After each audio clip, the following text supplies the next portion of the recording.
the book of Hebrews, and we're in Hebrews chapter 4. And we pick up where Claire left off last week, in a sense, where she said that the final or the next cure in the book of Hebrews for hard hearts was what? Was the Sabbath. That the Sabbath rest stops our hearts going hard. And so we're going to pick up some of the themes that Claire again brought to us in February, or the beginning of March, in our Feasting February series, when we looked at feasting on the Sabbath. So I'm particularly focusing on verse 9 in Hebrews. There remains then a Sabbath rest for the people of God. For anyone who enters God's rest also rests from their work, just as God did from his. Let us therefore make every effort to enter that rest. Now that's exactly what Simone was leading us in the middle of that song, breathing out the anxiety, the frustration, the strife, and breathing in the presence, the reality of Jesus. Let us therefore make every effort to enter that rest so that no one will perish by following their example of disobedience, talking about the people in the wilderness. And this idea of entering God's rest is a wonderful, beautiful play on words. You know, I love parts of the Bible when it's talking about something here, but it's a nod and a wink to something there, and it's pointing to something over there. It's this great big mega theme of what God wants to do. We started in a place of rest. And there's this lovely phrase in Genesis chapter 2 that God came walking in the garden in the cool of the day. Can you feel it? That sense of contentment, of oneness, of peace, walking hand in hand with God. Adam and Eve were walking hand in hand with each other. They were naked and they felt no shame. They were in God's presence. There was a rest. It wasn't a sleep. Rest is not sleep. This was a rest in the deep, fuller sense of the word to rest. That's what we were made for. No wonder we are restless. Are you with me? If that's what we are made for in this world with all its struggle and strife, no wonder in our humanness we can so easily be restless. But this verse is also looking ahead. Hebrews moves forward, looking to the day when we will fully re-enter God's rest. Again, it's not sleep. When I die, please don't say I've fallen asleep, because I'll be more alive than I've ever been. I will be more complete than I've ever been. I will have entered into God's rest, God's shalom, God's contentment. I'll be one with myself, and I'll be one with Him, and I'll be one with everyone else.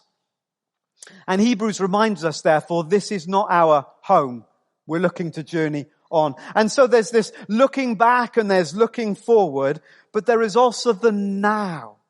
How do we live in the reality of God's rest now? We don't need to wait because Jesus' presence is with us now. We don't need to sit tight as if God has not broken into this world, clinging on until we get there. No, the Bible says we can experience the Sabbath rest now.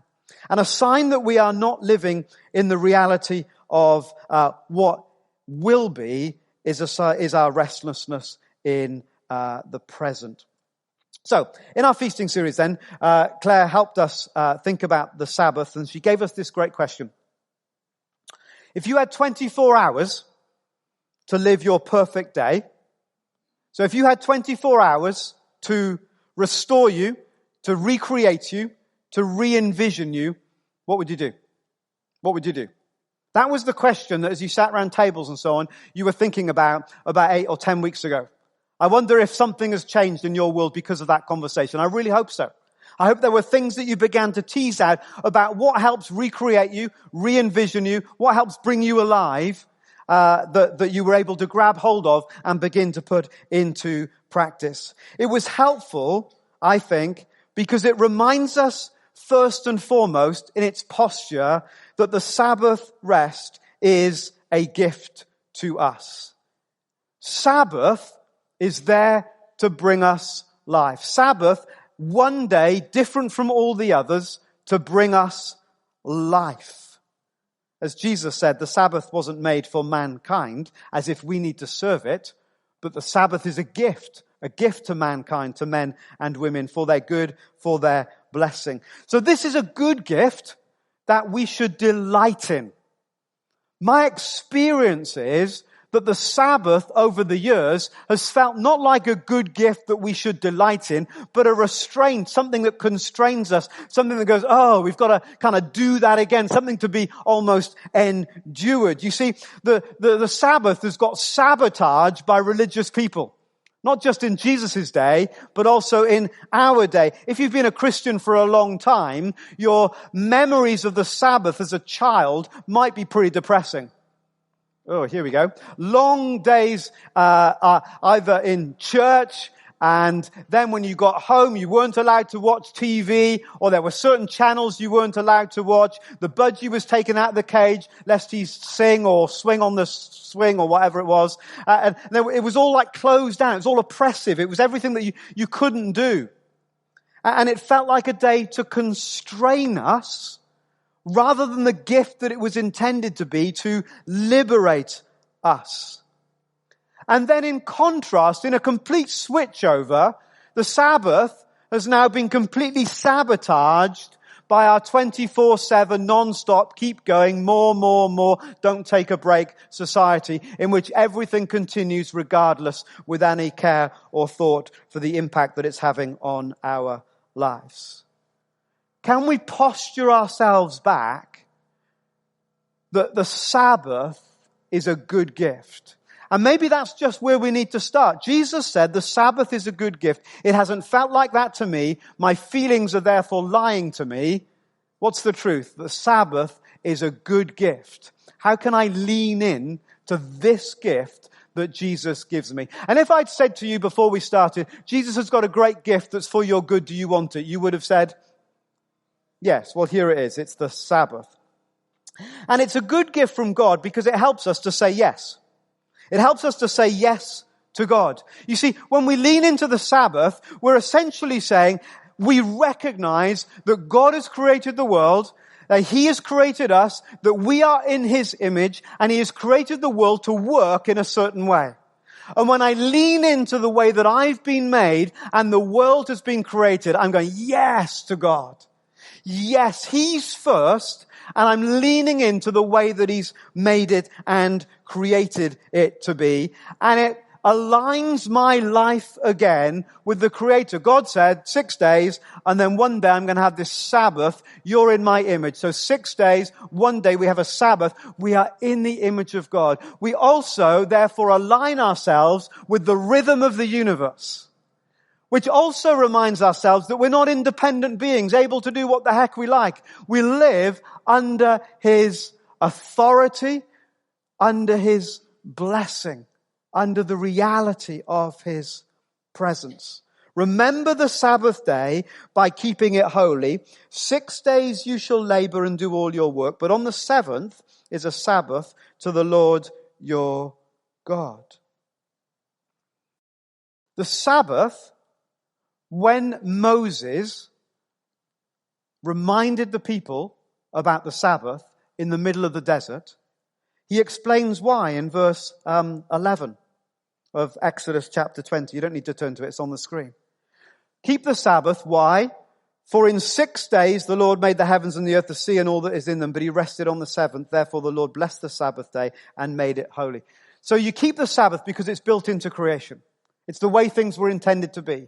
And when we align ourselves with the way God created it to be, when we align ourselves with the rhythm of the universe, when we say that we're not independent, able to do what the heck we like when we like, but we're part of something bigger than ourselves, that can only be a good thing. Who's with me? That's got to be a good posture. Helps us to say yes to God, to His purpose, to His way in our lives. But the Sabbath also helps us to say no to slavery. You see, when the Sabbath is talked about in the middle of Exodus, in the desert, the reason for the Sabbath is given in the way that I just said, because it's built into creation. But just before the Israelites go into the promised land, in Deuteronomy, they are reminded again about keeping the Sabbath, but it's for a different reason.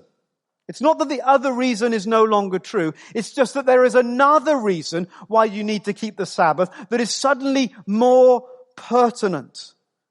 He urges them to take the Sabbath seriously, saying this, "Remember that you were slaves in Egypt, and that the Lord your God brought you out of there with a mighty hand and an outstretched arm. Therefore the Lord your God has commanded you to observe the Sabbath day."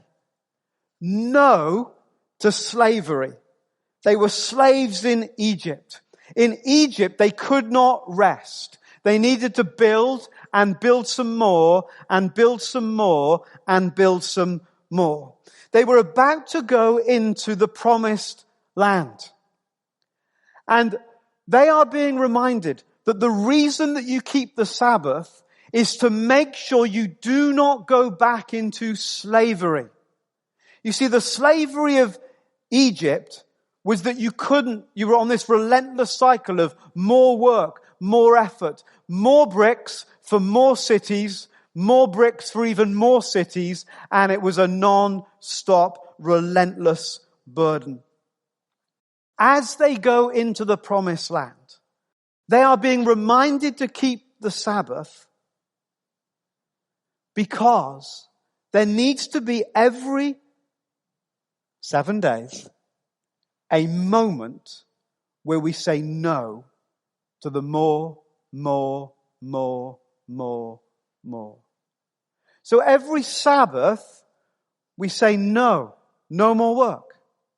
Every Sabbath we say no more stuff. Every Sabbath we say no more to the things that are relentless in our lives. We live in Egypt all too easily, where we're saying to ourselves, what I need is more work. If only I get the next project completed, I'll feel better about myself. If only if I get the next promotion, if only I get a job, if only I get the house cleaned, if only I get that painted, if only I get that task done, then I will be. And so we're on this relentless, more of that will give me what I want. Or more stuff.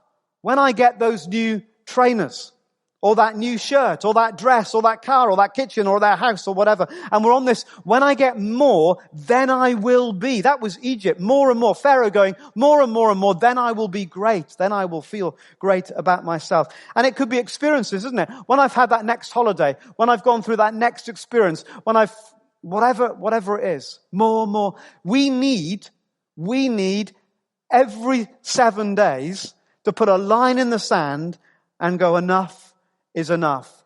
I don't need more. I need Jesus. I don't need more. I need Jesus. I am content with Him. No more work. No more stuff. No more proving. No more striving. I'm not going to go back to Egypt and live enslaved by those things. I'm free. I'm free. No more. No more.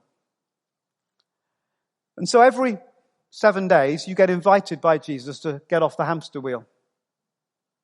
That's the deal. That's the invitation. That's the gift. That's the good news. That's what it's all about. You can get off the hamster wheel every 7 days. And if you learn to get off the hamster wheel, you don't want to get back on it that quickly next time round. You with me? You know when you have a holiday and you go, I'm going to savor this holiday, and it lasts until about 10 o'clock on your first day back at work. But every time you kind of break away, it takes a little bit longer for you to become enslaved again. Are you with me? So every time you live freer, it takes a little bit longer. And that's why people say if you learn to break free every 7 days, then eventually you live differently through the whole of the week. A very famous quote by Walter Brueggemann about the way that keeping Sabbath, ultimately changes not just the Sabbath, but the whole of the week. Can you see how that might work? That as we learn to step off, as we learn to say no to more, we become less addicted to it. We become less affected by it when we step back into it. We're learning to live free. Sabbath is a gift. Saying no to slavery, to the slavery of more, to Pharaoh's way. Saying no to what writers call this lovely phrase, the hedonic treadmill that we are all on. Or at least trying to get off.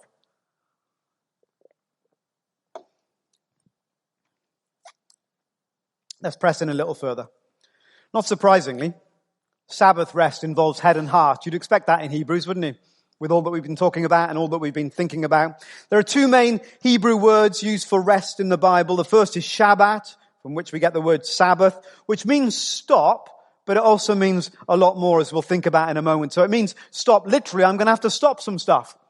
If I'm going to say no, if it's going to be no more, then the beat, the bass note needs to be stop. I'm going to stop. So the Sabbath involves us saying no. It involves us stopping some things. However, if that is the only note, if that is the ultimate bass note, stopping things ends up in a miserable day. And that's where the religious people ended up. Just going now, now, now, now, now, now, now, now, now. Great. What can we do? Now. Stopping. So we do need to stop though. Remember head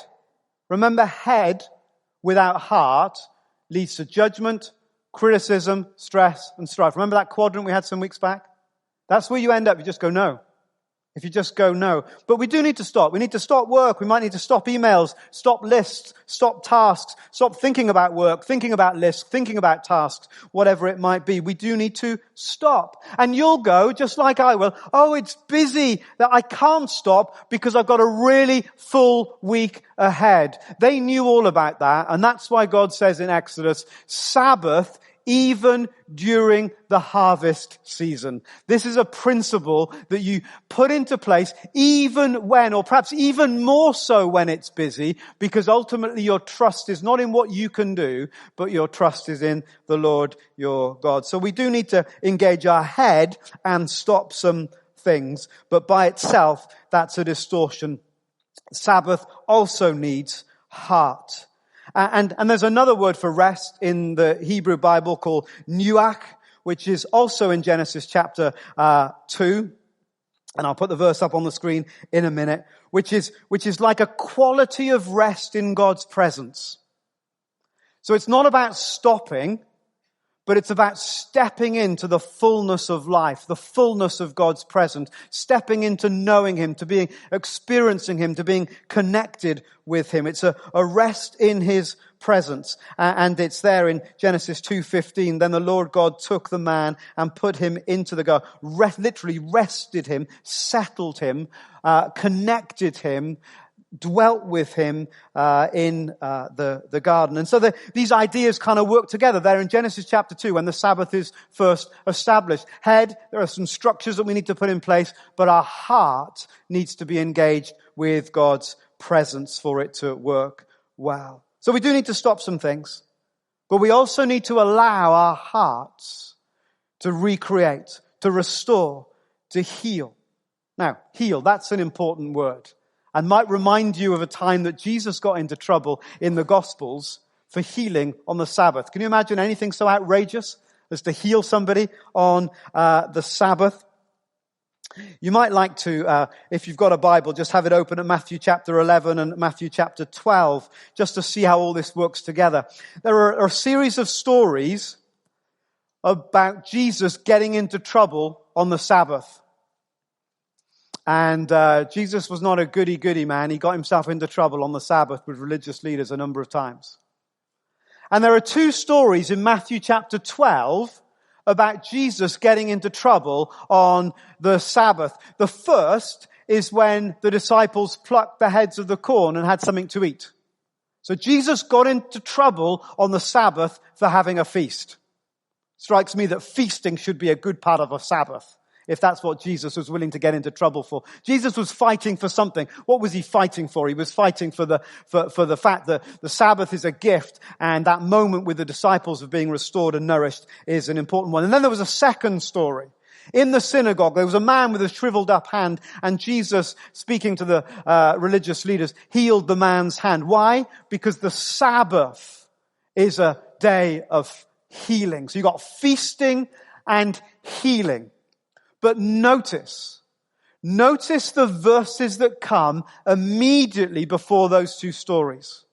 Notice the context, the framework, the atmosphere in which those stories are placed. This is the verse that comes immediately before it in Matthew chapter 11, verses 28 to 30. Come to me, all you who are weary, and I will give you rest. Take my yoke upon you and learn from me, for I am gentle and humble in heart, and you will find rest for your souls. For my yoke is easy and my burden is light. That's the Sabbath life. You with me? That's the Sabbath invitation. That's what Jesus is fighting for in the next few stories.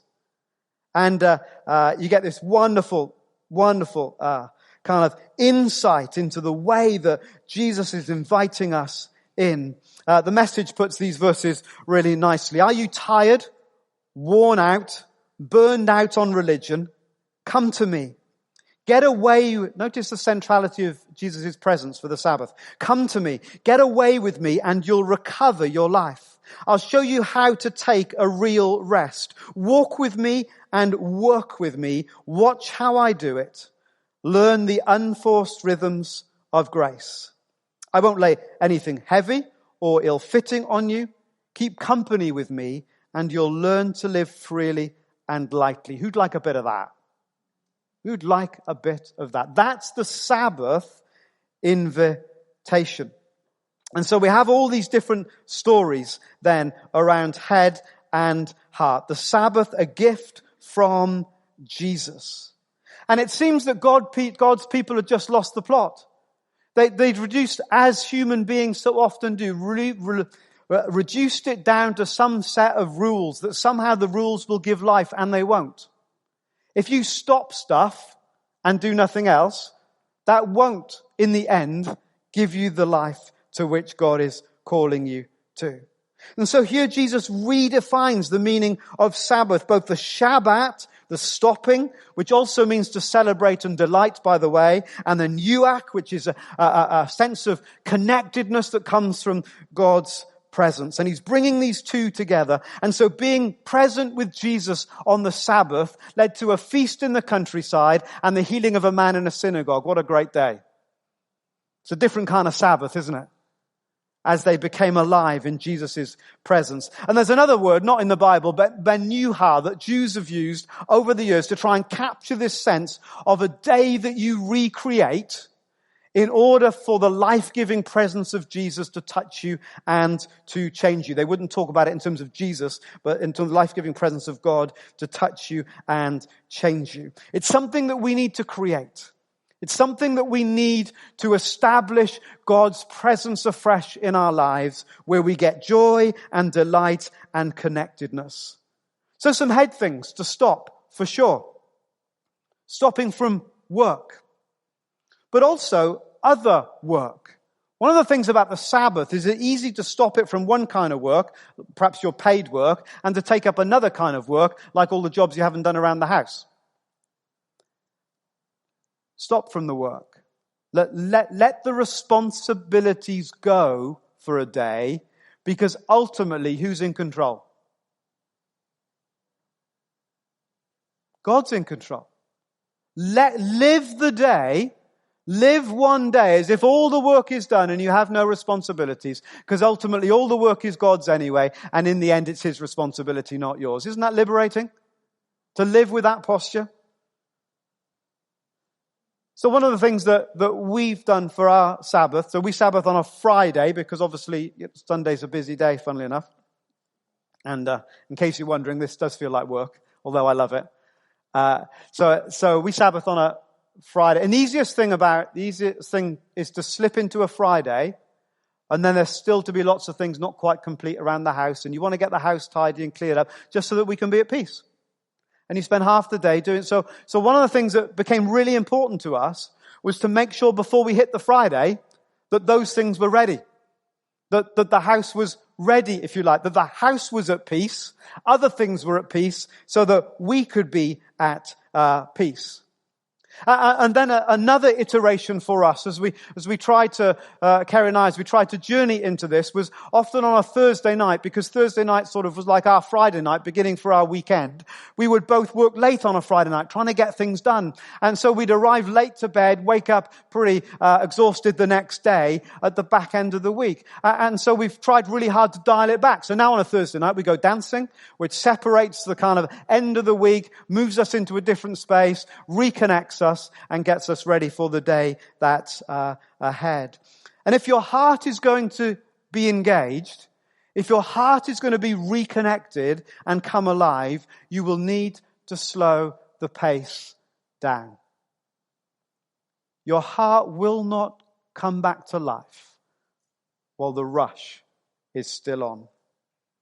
So there are some head things to plan, things to think about, but there are also some heart things. What restores you with God? It could be any number of things. We're all different. It could be worship, it could be walking, it could be sitting still, it could be meditating on something, or a mixture of all of those. So heart thing. What restores you in God's presence? And what restores you to yourself? Those of you that do Lectio 365 every day talk about we recenter our scattered senses on the presence of God. That's a mini Sabbath every day. So what do you do to reorder or to recenter your scattered senses on the presence of God? To reset. It could be to read. It could be to walk. It could be to share a meal. It could be to watch a film. It could be to enjoy creation. It could be to do a hobby that just disconnects you a little bit and helps free your head and your heart. It's a day that gives you life. What is that gives you life? And it restores your connectedness to others too. So friends and family, who you meet and who you connect with. So Friday for us will be a slower morning. It'll be a long walk. It'll be sharing a meal. It'll be lots of conversation, being present with each other, head and heart. Finally, it says right at the beginning of the Bible that the Sabbath day is a blessed day. Three things are blessed in the creation story. The living creatures, that's good news for the animals, isn't it? They're blessed. Human beings, it's good news for human beings, we're blessed. And then what might we have expected the third blessing to be? We talk about places being blessed, or things being blessed, or this is time. There is a time that's blessed. And blessing is not a static, passive thing. Blessing is an active thing, because the blessing of God, the barak of God, is a life-giving, a life force, a flourishing. He blessed them to be fruitful. He blessed them to procreate. He blessed them to create life. So this blessing is a release of God's Spirit for us to recreate life one day out of 7.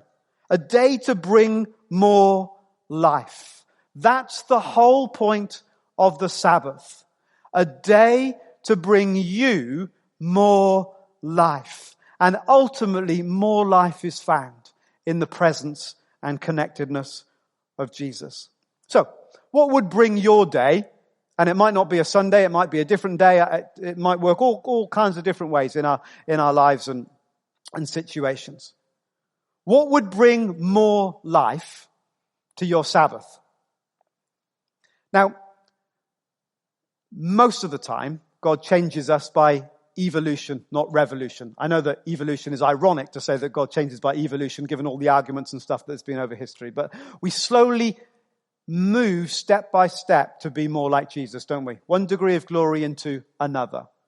So I'm not suggesting that this week you throw everything up in the air and attempt a completely different day, because after 5 minutes you'll feel frustrated and it won't deliver on your expectations. But what I am asking you to do is, what little incremental change could you make to your Sabbath to enable it to be more life-giving? So 3 questions around that. What could you stop? What do you need to say? Do you know what? Actually, I'm not going to do that on that day anymore, because it drains me. It leaves me feeling anxious. It gets me agitated. That's not bringing me life. whatever else. And some things, you just go, well, I'm not going to do it that day, I'm going to trust God, or you make another plan for it. What are you going to stop? What are you going to stop? What could you start? Do you know what? On that day, I absolutely will go for that walk. I absolutely will do that exercise. I absolutely will make some time to read. I absolutely will sit in God's presence with some worship music. I absolutely will linger a little longer with my Bible. I absolutely will reach out to a friend. I absolutely will make sure I have a meal that's slower than all the other meals in the week. I absolutely will ... What could you start that would make the day more life-giving?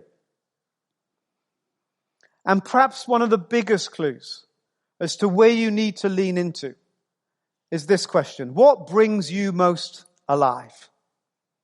Do you know what the world needs? The world needs you more alive. More alive. That's what we all need. What brings you most alive? How could you begin to do more of that on your Sabbath? Because it's a gift from Jesus.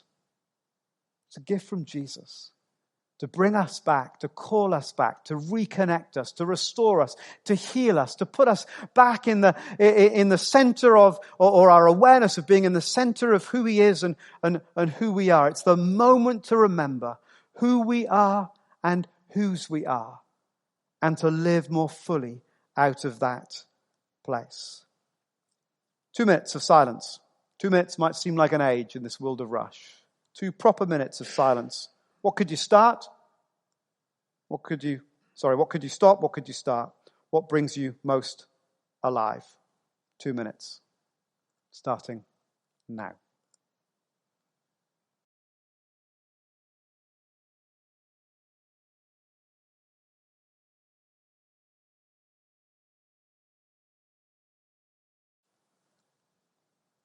So the 2 most important questions: what is God saying?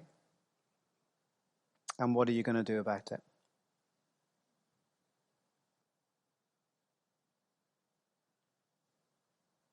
As the band comes, let me just read the words of this next song. Be still and know. Let's receive these words that Simone will sing over us in a moment. Be still and know that the Lord is in control. Don't be afraid. Be still, my soul. Stand and watch as the giants fall. I won't be afraid. You are here. You silence all my fear. I won't be afraid. You don't let go. Be still, my heart, and know. One of the reasons that we're most afraid to stop is that we fear what's inside, what will surface. Don't be afraid. Be still and trust what the Lord has said is done. Find rest, don't strive. Watch as faith and grace align. Surely love and mercy, peace and kindness will follow me. Will follow me. The Lord's my shepherd, I shall not be in want. He makes me lie down by green pastures. He leads me beside still waters.